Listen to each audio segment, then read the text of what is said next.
This week we'll be discussing our last political shorts video series. I want to thank all of you for supporting me and watching these videos. And I would like to quickly remind you that the Missouri primary elections are August 7th, so please go out and vote. This week we're talking about the broad topic of the Founding Fathers, then and now. So what I mean by that is, and I've mentioned this in some of my other videos, when the United States was created after the American Revolution in the 1700s. The Founding Fathers laid down principles that they wanted America and the government to run on. Specifically, George Washington, as well as all the other Founding Fathers, but George Washington was the one to lay the precedent down. And that's something that I learned in my American executive class, that Washington was the one that laid down the precedents of equality, liberty, and justice. Those three principles that America always talks about having and following. Not to mention the fact that Washington wanted politics to be free of controversy.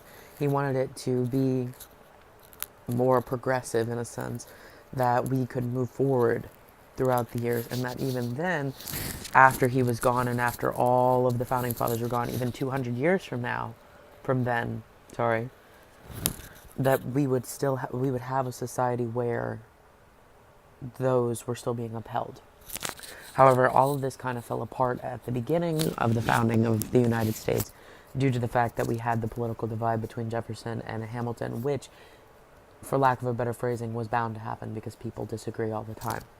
However, if you look at now, we're seeing a reemergence in our governmental system of complete opposites and 180s of those principles that we've laid down.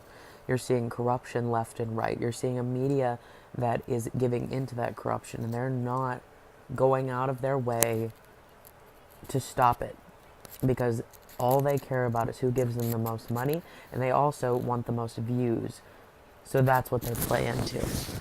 Not to mention the fact that aside from that, we have the issues of uncontrolled racism. We have equality, but only just. We live in a society now where people are afraid to be equal because instead of being progressive like Washington wanted, we're stepping back. And the issue is we need people in the government who can start the trend, to start that change, to go back to being what the Founding Fathers wanted. We don't need a new set of Founding Fathers. We don't need the government to rewrite itself in a revolutionary period where we completely change the ideals that America is founded upon and create a new America. That's not what we need. What we need is we need politicians to get back to our roots.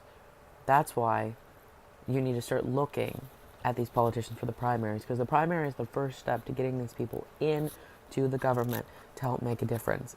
It's not going to make a difference right away.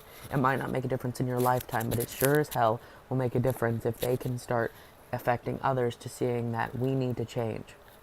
One person leads a domino effect to a greater change. So remember that when you're going out to vote, remember those ideals that you love so much and that America was founded on, because those are the driving forces and what will make America the way it was back when it was founded.